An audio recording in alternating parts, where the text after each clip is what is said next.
Alladzi anzala sakinata fi qulubil mu'minin. Asyhadu an la ilaha illallah wahdahu la syarika lah. Syahadatan tunji qailaha min ahwali yaumiddin. Wa asyhadu anna sayyidina Muhammadan abduhu wa rasuluh al-mab'utsu rahmatan lil alamin basira wa nazira. Allahumma salli wa sallim wa barik alaihi wa ala alihi wa ashabihi ajmain. Subhanaka la ilma lana illa ma 'allamtana innaka antal alimul hakim. Sadaqallahul azim, sadaqa Rasulullah sallallahu alaihi wasallam bi qauli al-hadis au kama qala. Alhamdulillah, hari ini Allah berikan berkah yang sangat luar biasa. Kita bisa berjumpa, kita bisa bermuajahah secara daring dalam rangka kajian kitab Arba'in An-Nawawiyah. Mudah-mudahan apa yang akan kita bahas mulai awal sampai akhir nanti tidak ada masalah. Karena daring itu biasanya masalah yang paling pokok adalah sinyal, ya, biasanya ya. Mudah-mudahan Allah berikan kelancaran mulai awal sampai akhir nanti. Amin ya Rabbal Alamin. Amin, amin. Yang kedua, salawat serta salam senantiasa kita curahkan kepada Nabiullah Muhammad Sallallahu Alaihi Wasallam beserta keluarga dan kerabat Rasul serta pengikut-pengikut beliau sampai nanti di Yaumul Qiyamah. Amin ya Rabbal Alamin.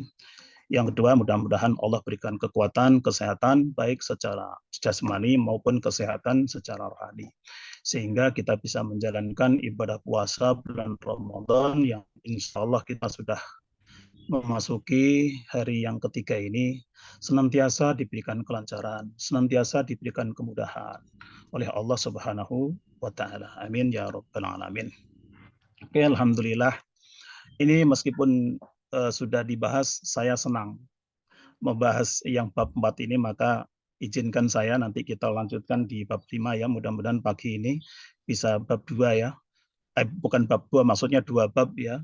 Karena kebetulan kita berbicara tentang proses penciptaan manusia ini sangat bagus sekali untuk kita bahas. Nanti kita relevansikan dengan bagaimana menurut perspektif sains, karena kita mencoba menggunakan 2 perspektif. Yang pertama perspektif Islam, yang kedua kita menggunakan perspektif sains atau menggunakan perspektif ilmu. Apakah yang dikatakan oleh Rasulullah Shallallahu Alaihi Wasallam bahwa manusia itu lahir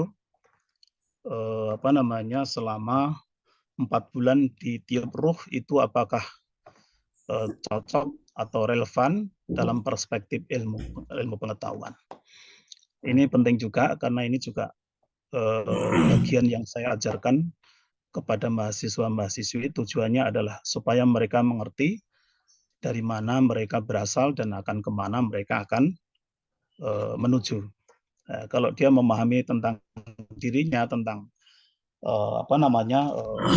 nutfah, kemudian alaqah, mudghah dan seterusnya, maka logikanya dia tidak akan melakukan kesombongan. Ini ya, tidak apa-apa ya, nanti kita lanjutkan ke bab 5. Oke, supaya mendapatkan berkah dari Allah Subhanahu wa Ta'ala, maka di sini akan saya bacakan dulu.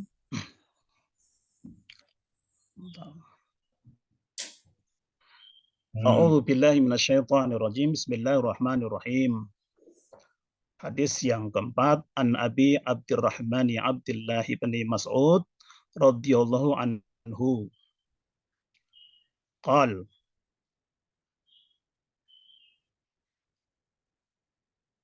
haddatsana Rasulullah sallallahu alaihi wasallam wa huwa as-sadiqul masduq. Inna ahadakum yujma'u khalquhu fi batni ummihi 40 yawman nutfatan, thumma yakunu alaqatan, mithla dhalik, thumma yakunu mudghatan, mithla dhalik, thumma yursalu ilaihil malaku fayanfukhu fihi ruh wa yu'maru bi arba'i kalimah. Bi kadbi rizqihi wa ajalihi wa amalihi wa syaqi aw sa'idun fawallahi alladhi la ilaha ghairuhu inna ahadakum la ya'malu bi 'amali ahlil jannati hatta ma yakunu bainahu wa bainana illa dira'un fasay fayasbiqu alaihi alkitabu fayamalu bi'amali ahli nar. Nah,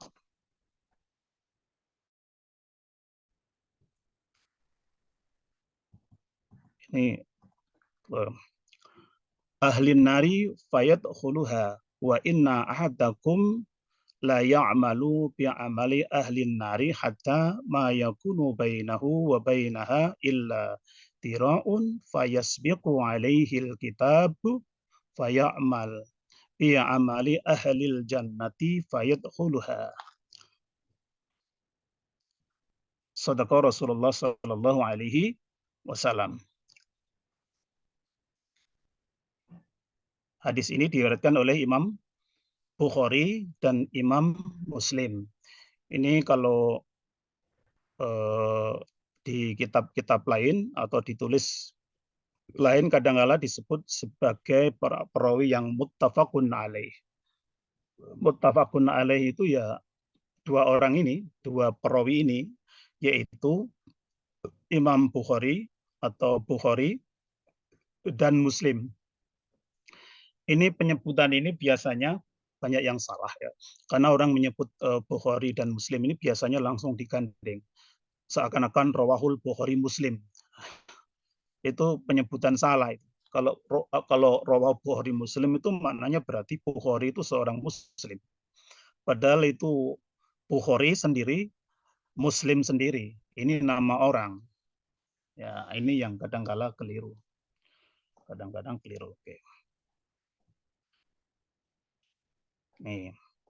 Hadasana maksudnya menyampaikan. Nah, ini kita atau kami, bisa dimana kami. Batn itu artinya perut, alaqah itu artinya setetes, kemudian al-malak itu artinya bentuk tunggal. Kemudian khalaqahu itu penciptaan, kemudian nutfah itu setetes mani, mudghah segumpal daging, kemudian yanfukhu itu manu. Ini ikhtisar dari beberapa kata-kata yang mungkin bisa dipermudah ya. Alhamdulillah saya mendapatkan kitab yang bagus ya. Ajalah itu artinya ajal, meninggal dunia.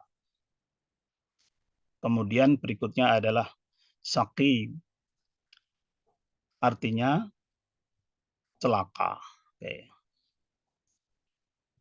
Sa'id artinya bahagia. Yasbuk artinya mendahului. Biasanya kalau orang sholat menyebut aku masbuk. Nah, jadi artinya mendahului. Oke. Sekarang terjemahan dari hadis tadi dari Abu Abdurrahman Abdullah bin Mas'ud radhiyallahu anhu, beliau berkata, berarti hadis ini dari Abdurrahman Abdullah bin Mas'ud itu maksudnya adalah beliau yang mendapatkan berita ini dari Rasul Shallallahu Alaihi Wasallam. Beliau berkata, Rasulullah Shallallahu Alaihi Wasallam, ya ini menyampaikan apa yang disampaikan oleh Rasul ya kalau seperti ini. Rasulullah Shallallahu Alaihi Wasallam menyampaikan kepada kami dan beliau adalah orang yang benar dan dibenarkan, benar dan dibenarkan, benar dan dibenarkan sama dengan Firman Allah Subhanahu wa taala itu, ya ayat Tuhan nafsul mutmainnah irji'i ila rabbiki radiyatan mardiyah. Sudah radiyah ditambah mardiyah juga. Ridho dan diridhoi. Berarti kalimat ini kalau menggunakan ulumul Quran atau studi Al-Quran, memperkuat hujah, memperkuat pendapat itu, sehingga ridho dan diridhoi, benar dan membenarkan. Biasanya seperti itu. Sesungguhnya setiap kalian dikumpulkan penciptanya di perut ibunya sebagai setetes mani. Pertama ya, setetes mani. Lupa katanya manusia itu dibuat dari tanah. Kenapa dari mani? Ya, nanti. Setetes mani selama 40 hari. Jadi berproses ya, setetes mani ini berproses selama 40 hari. Fibat ni ummi. Jadi berada di dalam perut ibu itu kurang lebih air mani tadi 40 hari. Kemudian berubah menjadi setetes darah. Air mani tadi tentu dari suami ya, dari pasangan resmi, bukan pasangan yang tidak resmi.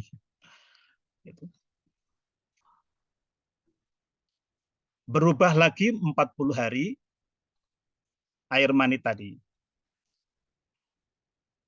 Menjadi apa? Menjadi setetes darah. Selama 40 hari juga. Kemudian menjadi segumpal daging juga selama 40 hari. Kemudian diutus kepadanya seorang malaikat, lalu ditiupkan padanya ruh, dan dia diperintahkan untuk menetapkan 4 perkara. Pertama, rizkinya, matinya atau azalnya atau ajalnya, kemudian amalnya, celaka atau bahagianya. Demi Allah yang tidak ada ilah selain Allah, sesungguhnya di antara kalian ada yang melakukan perbuatan ahli surga hingga jarak antara dirinya dan surga tinggal sehasta. Akan tetapi telah ditetapkan baginya ketentuan dia melakukan perbuatan ahli neraka. Maka masuklah dia ke dalam neraka.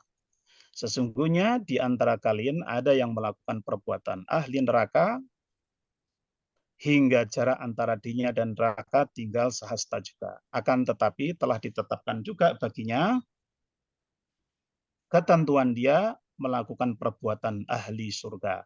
Maka masuklah dia ke dalam surga Allah Subhanahu wa taala. Nah, dari sini bisa disimpulkan bahwa kalau tadi disampaikan oleh Rasulullah Shallallahu Alaihi Wasallam, hadis yang berasal dari Abu Abdurrahman tadi, bahwa proses manusia yang pertama itu berasal dari setetes mani atau sperma. Itu kalau di dalam Al-Quran itu barang yang menjijikan, atau itu di dalam Al-Quran surat apa itu?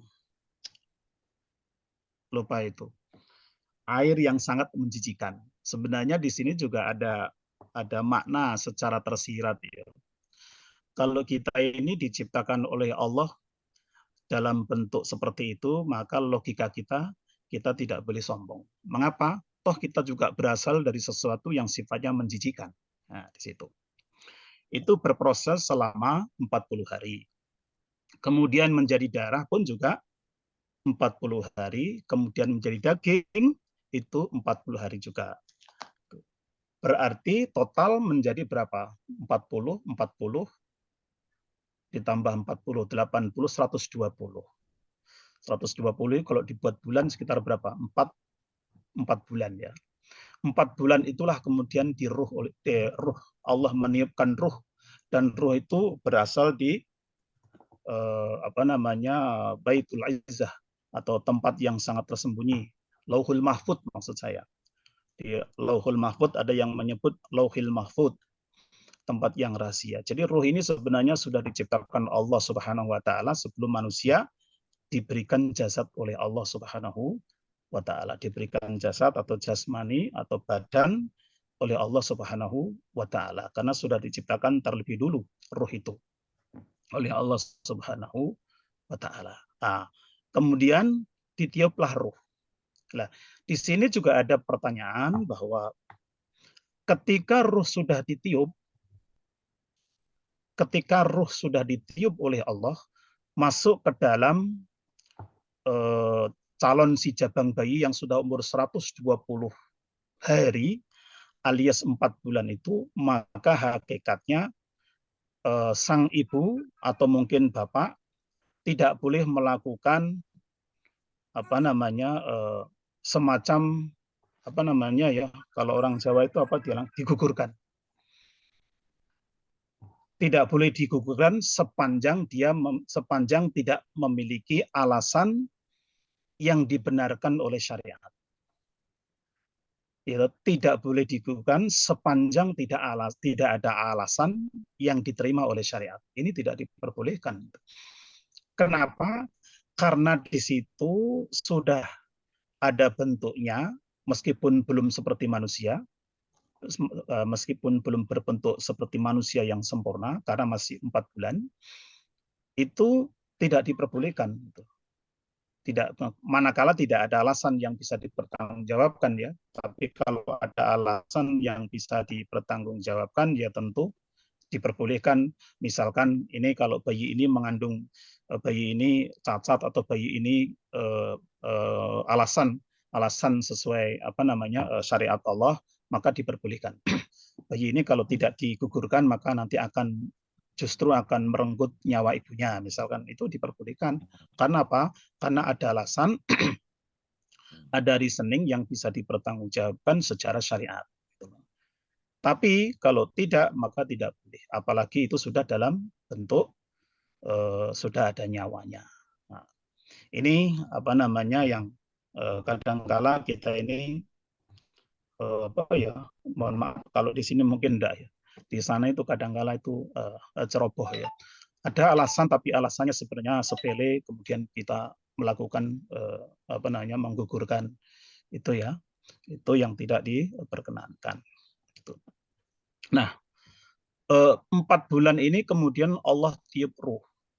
Di situ kemudian ada baiat, ada semacam kalau orang sekarang mungkin semacam kayak deklarasi begitu ya, bahwa manusia nanti akan terkait ajalnya, kematiannya itu, kemudian yang lain kalau ada 4 ya itu juga jangan dimaknai secara letter like, sebab kalau dimaknai seakan-akan waduh, aku ini sudah ditentukan oleh Allah, ngapain saya harus melakukan sesuatu, toh berusaha apapun kemudian itu semua juga berasal dari Allah. Nanti ya sama juga, nggak boleh juga. Karena iman itu iya, tetapi amal soleh juga iya. Iman itu iya, amal soleh itu iya. La yuqbalul imanun bila amalin, wala amalun bila iman. Iman harus dibarengi dengan amal soleh pun juga harus dibarengi dengan iman. Kedua-duanya juga harus. Kalau Allah Subhanahu wa taala melalui hadis ini menyampaikan bahwa jodohnya, kemudian surga nerakanya dan seterusnya, ini sebenarnya adalah spirit di dalam rangka untuk melakukan ikhtiar, baik ikhtiar dalam secara spiritualnya maupun non spiritual harus kita lakukan. Karena iman tanpa dibarengi dengan amal itu juga tidak bisa sampai ke Allah. Sebaliknya, amal yang tidak iman kepada Allah juga sama. Dua-duanya harus kita lakukan. Sebab kalau hanya berdasarkan iman saja, maka syaitan itu juga iman kepada Allah. Syaitan itu iman kepada Allah. Iblis itu iman kepada Allah. Walama mana'aka ala tasjuda id amartuka. Ketika Allah tanya kepada iblis, ya iblis, kenapa engkau enggak mau sujud sama Adam? Padahal itu perintahku. Kata iblis apa? Qala ana khairu minhu. Ya Allah, aku ini lebih baik dari manusia Adam. Mengapa aku disuruh sembah? Saya enggak mau sembah. Ana khairu minhu khalaqtani min khalaqtani min nar wa khalaqtuhu min tin. Kau ciptakan aku dari api, sementara kau ciptakan Adam dari tanah. Artinya saya ini maksudnya syaitan, iblis, saya lebih baik dibandingkan dengan Adam alaihissalam. Itu ya. Ini bisa disimpulkan juga bahwa konteksnya bukan masalah di mana apa dia diperbuat, tetapi konteksnya adalah bahwa itu adalah perintah Allah Subhanahu wa taala. Begitu juga di sini, misalkan di sini jodohnya dan seterusnya. Itu tujuannya adalah supaya umat manusia melakukan ikhtiar yang sangat maksimal di dalam rangka untuk meraihnya dibarengi dengan ibadah kepada Allah Subhanahu wa taala. Faida azamta fatawakkal 'ala Allah. Artinya melakukan sesuatu dulu, setelah kita ikhtiar barulah kemudian fatawakal Allah, bertawakal kepada Allah Subhanahu wa taala. Wajahidu fillahi haqqa jihadih. Berjihad dulu, berjuang dulu, baru nanti semuanya diserahkan kepada Allah. Jadi maksudnya di situ. Karena memang saya pernah mendapatkan pertanyaan bahwa kalau begitu ngapain kita berikhtiar Pak Sadin, kalau kita sudah tahu sudah jodoh kita, ajal kita sudah ditentukan oleh Allah. Seperti itu ya. Kita lanjut. Nah, biasanya kalau di dalam kandungan ibu sudah ditiup ruh itu biasanya ini kalau adat orang Jawa itu biasanya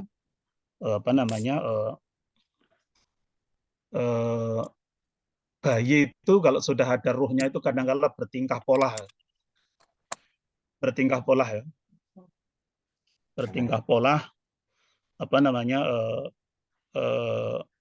Kalau enggak di perut ibu yang sebelah kanan, kadang-kadang sebelah kiri. Kadang-kadang goyang bergoyang. Itu sering kita lihat itu.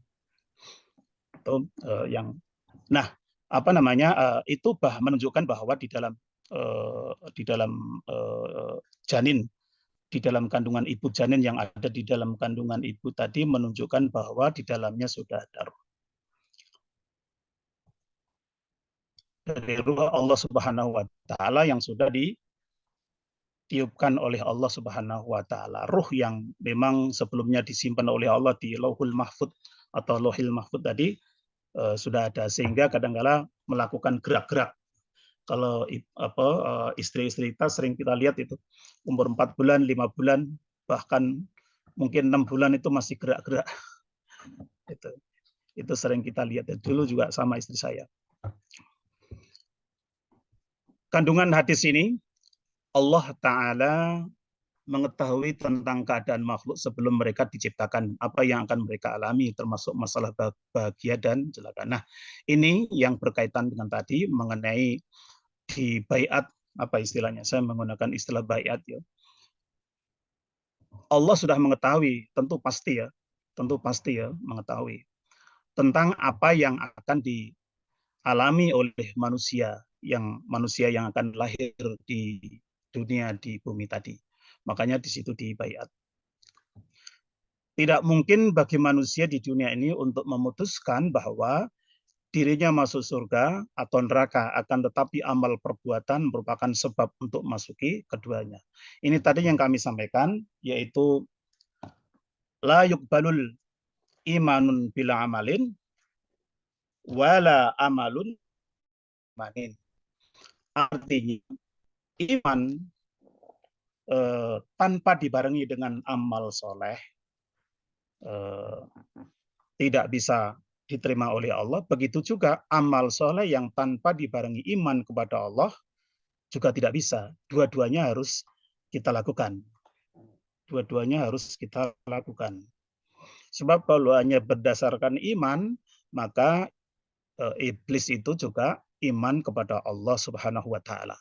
Jadi iblis itu beriman kepada Allah Subhanahu wa taala. Jangan menduga bahwa iblis itu tidak beriman. Beriman kepada Allah Subhanahu wa taala. Persoalannya hanya disuruh nyembah, disuruh hormat sama Nabi Adam alaihissalam tadi aja, itu yang dia tidak mau. Selebihnya dia mengimani, dia mengakui dia ciptakan oleh Allah, dan seterusnya dan seterusnya.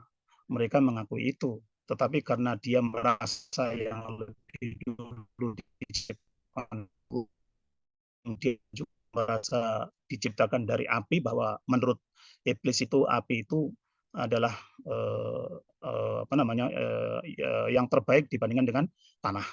Padahal kalau kita menggunakan perspektif ilmu pengetahuan, sama-sama baiknya juga sebenarnya. Kalau api itu kan mempunyai sifat membakar, membumi hanguskan. Sementara tanah memiliki karakter, memiliki sifat yang sifatnya menerima apapun yang diberikan oleh bumi. Damai. Apapun kan yang ada di bumi ini,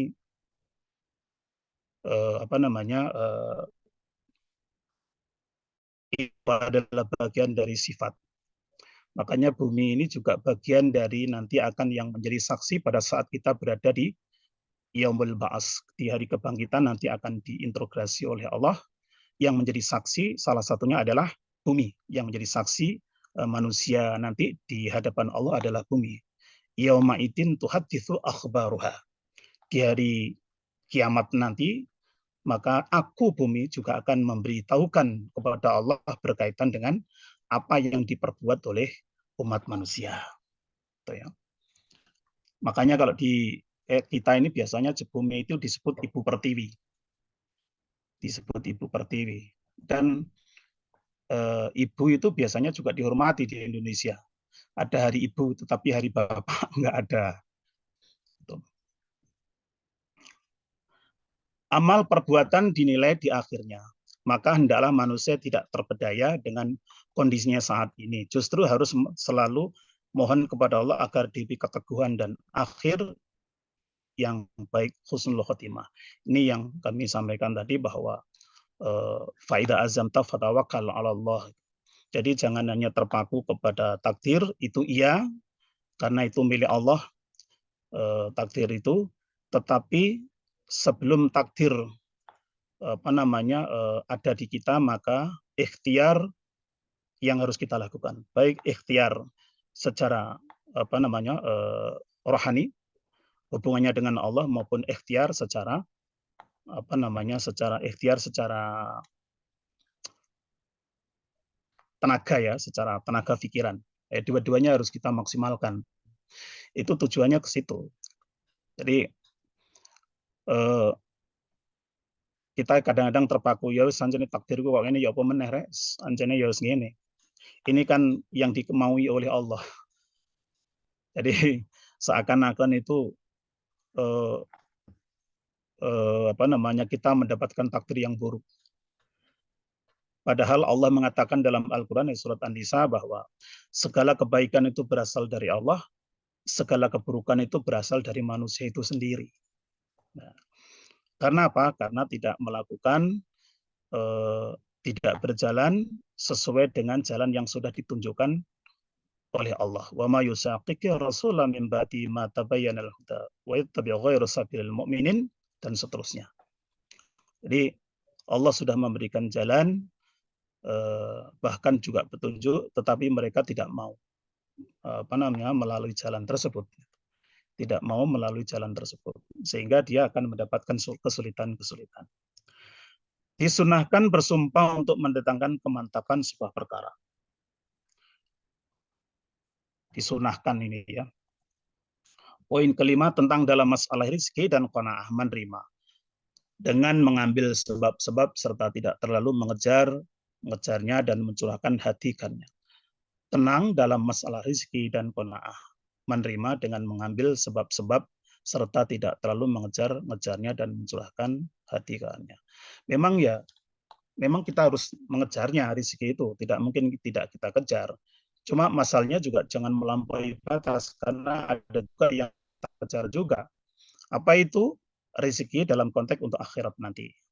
Wabtaghi fima ataqallahu darul akhirah wala tansa nasibaka minad dunya. Jadi akhirat kita utamakan, tetapi jangan engkau lupakan juga bahwa engkau masih berada di dunia ini.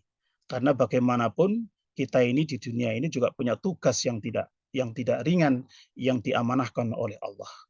Tugas yang sangat berat yang dimandatkan kepada umat manusia. Apa tugas itu? Pertama, wa id qala rabbuka lil malaikati inni ja'ilun fil ardi khalifah. Allah menciptakan manusia untuk menjadi khalifah. Apa pengertian khalifah? Khalifah itu bisa dimaknai pemimpin, khalifah itu juga bisa dimaknai mengelola, khalifah juga bisa dimaknai mengatur. Artinya apa? Bahwa bumi ini Allah ciptakan, kemudian Nabiullah Adam alaihissalam turun di bumi, punya tugas, yaitu untuk mengelola bumi dengan baik. Maka oleh sebab itu, di dalam beberapa ayat dalam Al-Quran, kita tidak boleh melakukan kerusakan terhadap bumi ini. Innallaha la yuhibbul mufsidin. Sesungguhnya Allah tidak suka kepada orang yang membuat kerusakan. Artinya kerusakan di sini adalah melakukan sesuatu yang tidak sesuai dengan syariat. Itu merusak. Itu merusak. Kemudian kita juga tidak boleh melupakan tugas pokok di bumi yang lain. Di samping sebagai khalifah, yang kedua ada tugas manusia adalah wa ma khalaqtul jinna wal insa illa liya'budun. Tidak aku ciptakan jin dan manusia melainkan untuk beribadah kepadaku, kata Allah. Ya, tidak aku ciptakan jin dan manusia melainkan untuk ibadah kepadaku. Jadi di samping tadi mengelola bumi, yang kedua adalah beribadah kepada Allah Subhanahu wa taala dan sekaligus memakmurkan bumi. Dan sekaligus memakmurkan bumi. Kehidupan ada di tangan Allah. Seseorang tidak akan mati kecuali dia telah menyempurnakan umurnya. Seseorang tidak akan mati kecuali dia telah menyempurnakan. Wala tahsabanna alladziina qutilu fi sabilillahi amwat bal ahya'u 'inda rabbihim yurzaqun, kata Allah. Jadi jangan menduga kalau orang yang sudah gugur itu kemudian kita anggap mati, tidak. Orang yang membela agama, orang yang mengerjakan perintah-perintah Allah Subhanahu wa taala, maka dia tidak akan mati. Bal ahya, tetapi dia justru hidup nanti di sana. Inda rabbihim yurzaqun, bahkan dia mendapatkan rezeki terus menerus. Ya, rezekinya kalau dia sudah di alam kubur tentu tidak, konteksnya tidak rezeki dalam bentuk kita mendapatkan uang, mendapatkan macam-macam, tidak seperti itu. Rezeki yang didapat tentu yang dimaksud adalah kenikmatan-kenikmatan yang dirasakan pada saat mereka mengalami kematian. Kemudian sebagian ulama yang 7 ini ya, dan orang bijak berkata bahwa dijadikannya pertumbuhan janin manusia dalam kandungan secara berangsur-angsur adalah sebagai rasa belas kasih terhadap ibu.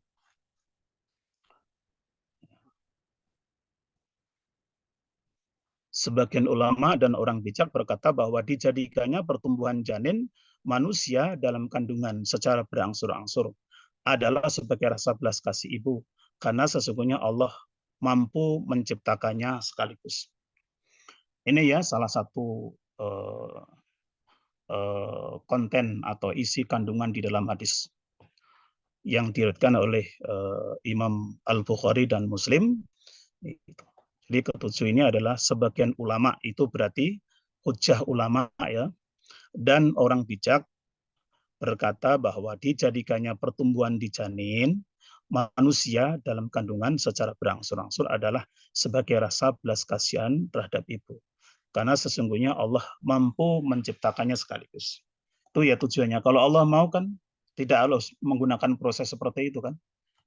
Proses jadi bim salabim. Atau dalam bahasa Al-Quran kun fayakun, kun fayakun, jadi maka jadilah.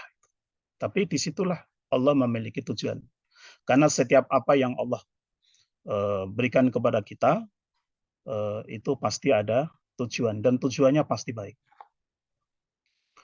Tujuannya pasti baik, meskipun kadang-kadang pedih bagi kita ya.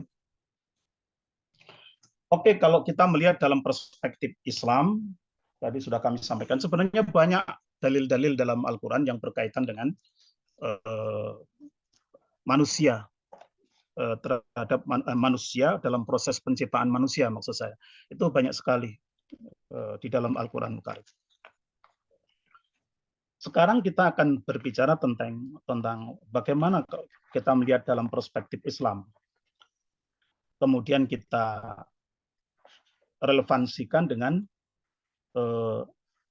yang disampaikan oleh Islam, yang disampaikan oleh Al-Quran. Jadi prosesnya di sini adalah ada persenyawaan lelaki dan perempuan. Kalau saya menggunakan istilah ada harmonisasi antara bapak dan ibu. Di situ laki-laki punya sperma dan perempuan punya ovum. Makanya biasanya karena ovum itu adalah hanya sebagai tempat saja dari ibu, kemudian sperma berasal dari bapak. Makanya biasanya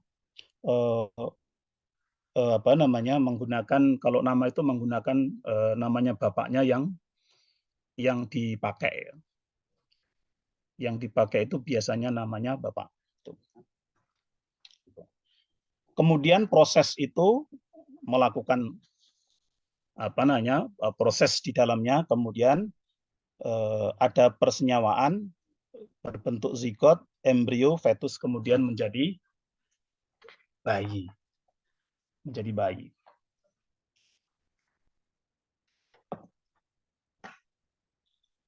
Oke, saya kira itu untuk yang ini, untuk menambahi saja lah dari Mas Arief ya, berkaitan dengan proses terjadinya manusia. Tapi yang menjadi tadabbur, menjadi perenungan kita di sini adalah bahwa Allah menciptakan proses-proses manusia mulai dari sperma, nanti bisa di cross check oleh Mas Kun Afif ya, dokter kita, sahabat ISNU kita juga, karena beliau memang memiliki ilmu kesehatan di bidang ini, dan dia senior di ISNU juga. Nanti kalau perlu juga dimintai juga. Jadi manusia dalam perspektif sains, dalam perspektif ilmu pengetahuan, itu saya kira nanti akan menjadi bagus. Setiap proses ada sesuatu yang memang harus kita tadabburi, ada hikmah yang sangat besar yang berkaitan dengan proses yang Allah berikan kepada hamba-hambanya, utamanya adalah umat Islam ini. Oke, kita lanjut. Hadis yang kelima ini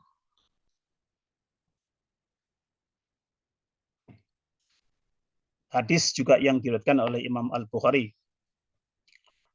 dan Muslim. Hadisnya tidak panjang sebenarnya.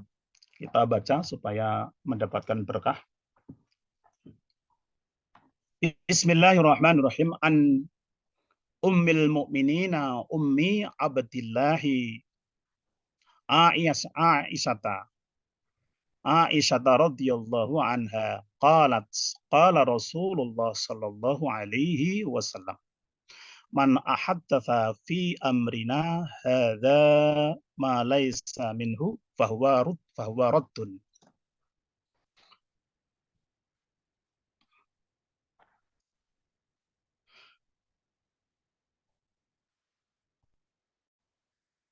Ahadats artinya mengada-ada, raddun artinya tolak atau menolak ya.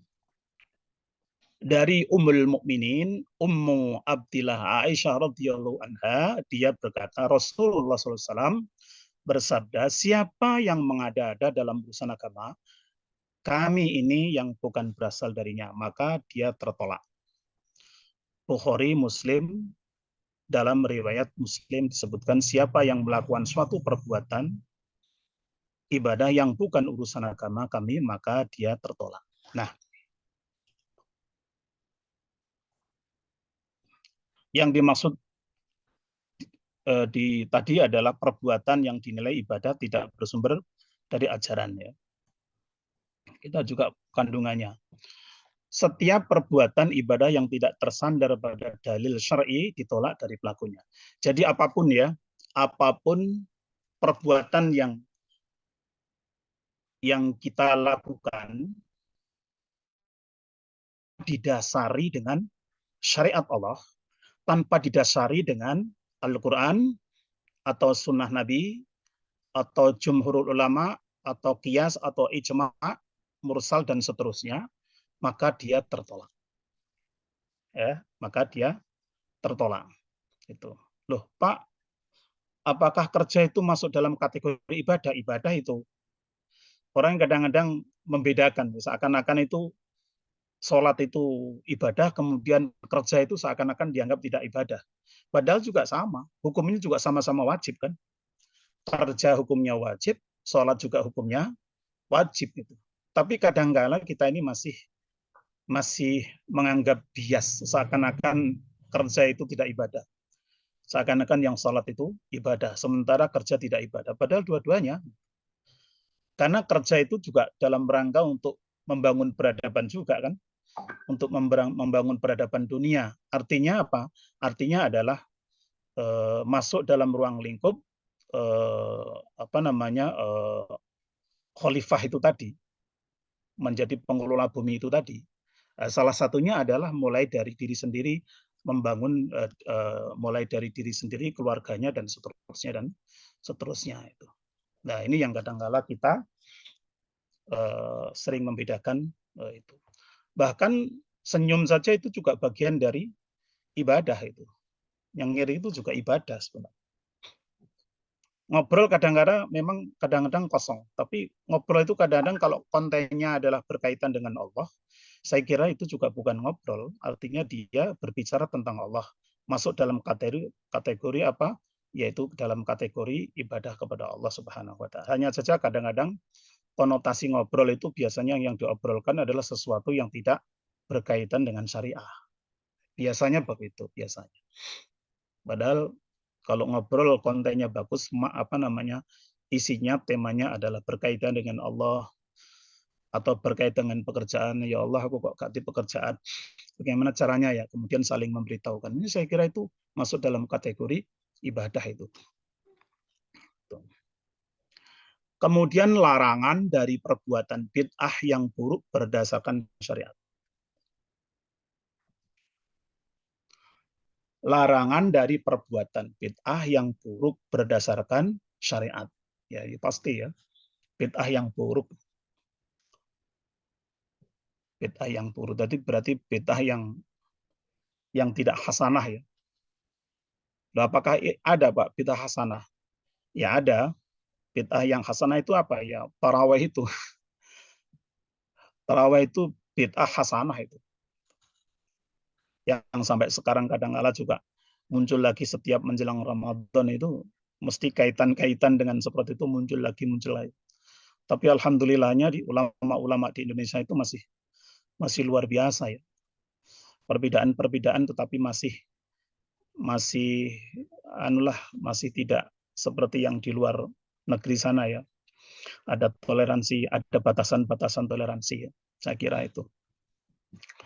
Islam adalah agama yang berdasarkan ittiba, yaitu mengikuti berdasarkan dalil, bukan ibtida, mengada-ada sesuatu tanpa dalil. Dan Rasulullah SAW telah berusaha menjaganya dari sikap yang berlebih-lebihan dan mengada-ada. Itu ya. Jadi di sini Islam itu berdasarkan dalil, berdasarkan sanad, gitu. Berdasarkan sanad itu ya. Kalau kita mengambil hujah harus memiliki landasan, gitu. Tidak boleh kita ijtihad tidak mau mengambil dalil-dalil karena ulama-ulama terdahulu ya, baik level sahabat kemudian level tabi'in sampai yang paling bawah di era sekarang ini semua adalah menggunakan ittiba atau mengikuti berdasarkan dalil. Mengikuti pun juga harus ada dalilnya, harus berdasarkan dalil. Nah, repotnya kadang-kadang orang yang tidak ngerti dalil, tapi berdebat mintanya dalil melulu. Endi dalile. Padahal ketika diberikan dalil nggak ngerti juga. Ini yang sering kita lihat. Nggak tahu itu fenomena atau memang yang jelas itu ya kita seperti itu ada di tengah-tengah kita. Agama Islam adalah agama yang sempurna, tidak ada kurang. Al-yauma akmaltu lakum. Jadi agama Islam ini adalah agama yang sempurna. Ada yang menyatakan agama Islam itu adalah agama yang dari agama-agama terdahulu. Agama-agama terdahulu. Makanya kalau dalam konteks agama-agama terdahulu, Islam itu tahu karena diberitahukan. Sementara sebagian Islam ini mereka tidak tahu karena tidak mengalami. Pasti belajar kapan? Oke. Nanti kalau selesai di jam berapa nanti ini marinya habisnya Mas Nurfan? Jam 6. Apa? Jam 6. Insya Allah jam 6. Jam 6. Oh, jam 6. Oh, yeah. Ya. Jadi agama Islam adalah agama yang sempurna, penyempurna dari agama-agama terdahulu. Penyempurna dari agama-agama terdahulu. Ini juga disampaikan oleh Allah Subhanahu wa taala, termasuk juga disampaikan oleh Rasulullah SAW. Kalau di Allah menyampaikan dari al-yauma akmaltu lakum dinakum tadi, tetapi kalau dalam konteks Rasulullah SAW pada saat beliau melakukan haji wada, kemudian beliau memanggil sahabat-sahabatnya untuk kumpul, kemudian Rasulullah SAW menyampaikan bahwa taraktu fikum amraini ma in tamassaktum bihima lan tadillu abadan, kitaballah wa sunnah Rasul. Jadi ketika Rasulullah melakukan haji wada itu haji yang terakhir, kemudian Rasulullah menyampaikan dua hal. Kata Rasulullah, wahai sahabatku semua, ada dua hal yang akan kami sampaikan kepadamu. Taraktu fikum amraini ma in tamassaktum. Kata Rasulullah SAW, kutinggalkan dua perkara. Apabila dua perkara ini kau pegang teguh, maka kalian akan selamat fi dini wa dunya wal akhirah. Apa itu? Yang pertama adalah pegang teguh Al-Quran, dan yang kedua adalah sunnah Nabi Shallallahu Alaihi Wasallam. Ketika Rasulullah menyampaikan ini, banyak sahabatnya yang di satu sisi senang, tetapi di sisi lain sedih. Karena menganggap ini adalah kalimat Rasulullah yang terakhir dan sebentar lagi beliau dipanggil. Nah, ada yang menyatakan seperti itu. Sehingga banyak juga yang menangis, sedih itu. Yang sekaligus sebagai penutup para nabi dan para rasul. Juga penutup kitab-kitab samawi. Kitab-kitab samawi itu ditutup oleh kitab yang namanya Al-Quran ini. Banyak yang sedih. Kenapa? Mereka mentafsiri, mentakwili bahwa Rasulullah itu sebentar lagi akan dipanggil oleh Allah, sehingga dia mengatakan kalimat itu. Taraktu fikum amraini ma in tamassaktum bihima lan tadillu abadan, kitaballah wa sunnah Rasul sallallahu alaihi wasallam. Sehingga mereka bersedih. Tapi di sisi lain ada yang senang juga. Mengapa senang? Karena menganggap berarti tugas kerasulan Nabi, tugas umat Islam untuk berdakwah sekitar 23 tahun ini terselesaikan dengan sempurna. Terselesaikan dengan sempurna. Oleh karena mereka senang bahagia. Senang dan bahagia. Sepanjang mereka berpegang teguh kepada panduan yang bernama Al-Quran dan Sunnah Nabi Shallallahu Alaihi Wasallam, maka insya Allah akan selamat fitini wa dunya wal akhirah. Kenapa saudara? Karena pada saat Rasulullah masih hidup, biasanya kalau ada persoalan itu biasanya langsung dihandle oleh Rasul. Maka ketika Rasulullah menyampaikan hal itu, seakan-akan Rasul akan meninggal dunia. Karena kebiasaan ketika Rasul masih sugeng, mereka bertanya kepada Rasul ketika punya masalah, kemudian Rasul mengatakan dialihkan, kalau nanti punya masalah, punya problem, maka bukalah Al-Quran, maka bacalah Al-Quran. Itu sehingga mereka memiliki dua dua hal yang berbeda. Satu sisi senang, tapi satu sisi sedih. Itu yang dialami pada saat Rasulullah menyampaikan hadis ini. Saya kira itu ya, karena tadi jam 6, jadi ini juga jam 6 kurang 5 menit ya. Mudah-mudahan nanti berikutnya akan lebih komprehensif, lebih bagus lagi. Baik saya sendiri sebagai penyampai materi maupun yang mungkin yang menjadi mustami, mudah-mudahan juga semakin bertambah. Tapi kajian itu tolak ukurnya bukan persentase besar banyaknya atau tidak. Saya kira itu menurut saya itu penting, tapi juga bisa dikatakan juga tidak penting. Penting dan juga tidak penting. Kenapa? Karena ngaji itu jangan menggunakan tolak ukur besar kecilnya, kemudian dianggap itu berhasil. Saya kira itu bukan tolak ukur yang pertama. Boleh jadi itu juga bagian, tapi bukan tolak ukur yang pertama. Satu saja menurut saya, dan ini juga sering saya sampaikan, ketika mahasiswa banyak yang nggak masuk, karena memang biasanya bertepatan dengan hari libur, kita nggak libur, biasanya, Pak Sadin masuk, loh saya masuk, Pak masa saya sendirian, loh enggak apa-apa. Jangankan 2, 3, 4, kamu sendiri tetap saya ajar. Nggak ngaruh banyaknya mahasiswa atau tidak. Nggak ngaruh banyaknya mahasiswa atau tidak. Karena ngaji itu yang penting adalah itu tadi, tema tersampaikan dengan baik. Persoalan itu kan soal kedua. Ya memang alangkah baiknya kalau banyak, kalau enggak ya tidak apa-apa. Kita berjalan 3 orang, 2 orang, 4 orang, enggak masalah. Kita terus istiqomah di dalam kebaikan. Kemudian yang perlu sampaikan ke Mas Nurfan, saya mohon maaf Mas, saya memang Ramadan penuh. Ramadan itu penuh, saya minggu pagi juga penuh di masjid kampus juga, kemudian siang saya ngisi di siang itu pada duhur itu juga ada beberapa, kemudian kebetulan juga ngisi tarawih saya juga lumayan jauh di Juanda, lumayan jauh, kemudian di Lidah, di Manuan, di dekatnya kampusnya Mas Basri di sana. Jadi kayaknya nggak cukup itu. Apalagi ini malamnya jam 8 malah belum selesai saya. Tapi alhamdulillah ada Mas Arief, kebetulan Mas Arief juga rumahnya tidak jauh dengan rumah saya.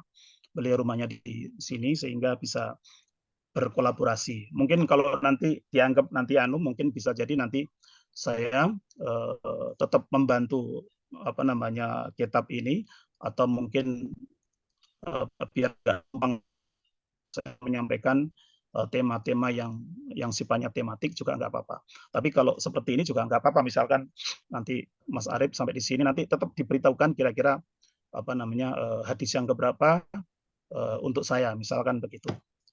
Saya kira itu ya Mas Norvan. Sebelum kita tutup, alangkah baiknya kita berdoa ya. Al-Fatihah.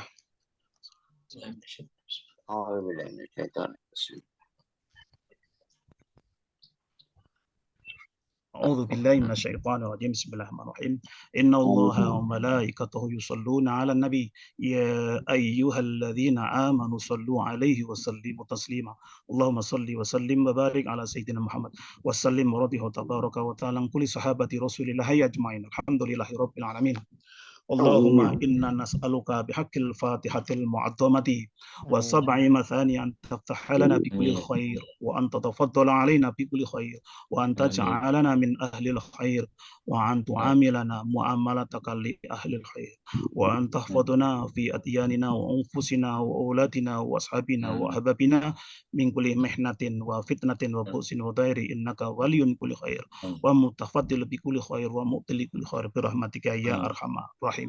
Nas'aluka ya Allah selamatan fid din wa afiyatan fil jasad wa ziyadatan fil ilmi wa barakatan fil rizqi wa taubatan qabla al maut wa rahmatan indal maut wa maghfiratan ba'dal maut summa hawina alaina fi sakaratil maut wa najatan minan nari wa amwa'in nas. Allahumma inna nas'aluka ilman nafi'an mutaqabbalan wa rizqan halalan tayyiban. Allahumma ja'alna min ahli al-ilmi wa ahli al-khair wa ahli sidqi wa ahli ta'at wa ahli al-ibadah wa ahlil Qur'an wa ahli sunnah wal jamaah birahmatika ya arhamar rahimin. Allahumma qdi hajatina wa asil maqasidana wa sahil umuruna umurud dunya wal akhirah. Rabbana ighfir lana wa li ikhwalina alladhina sabaquna bil iman wa la taj'al fi qulubina ghillan lil ladzina amanu. Rabbana innaka ra'ufur rahim.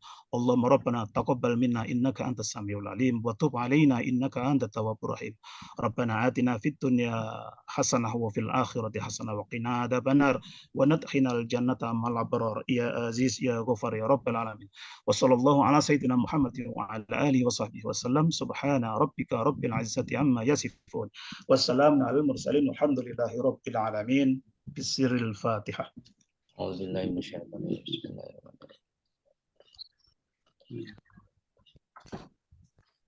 Demikian. Assalamualaikum warahmatullahi wabarakatuh. Waalaikumsalam warahmatullahi wabarakatuh. Alhamdulillahirrahmanirrahim. Sudah kita tuntaskan bersama hadis ke-5 dari kitab Arba'in Nawawi. Matur nuwun sangat pada Abah yang sudah berkenan sama-sama untuk menyempatkan waktu di tengah kesibukan panjenengan. Amin. Jangan lupa nanti malam kita lanjutkan kembali bagi yang bisa join untuk melanjutkan pembahasan hadis ke-6 dan seterusnya. Kitab Arba'in Nawawi setelah sholat taraweh. Terima kasih banyak atas kesediaan sahabat-sahabat sekalian untuk melihat barokah di bulan Ramadan ini dengan mengaji kitab Arba'in Nawawi. Cukup sekian dari kami. Terima kasih. Wallahul muwaffiq ila aqwamit thoriq. Wassalamualaikum warahmatullahi wabarakatuh. Waalaikumsalam warahmatullahi wabarakatuh. Waalaikumsalam warahmatullahi wabarakatuh. Izin kami akhiri, sahabat-sahabat sedanten, Pak Sadir, Pak Arif, Pak Ardi, sama-sama, Pak Sungkono, sahabat Isnu semua. Matur nuwun. Assalamualaikum warahmatullahi wabarakatuh. Waalaikumsalam warahmatullahi wabarakatuh.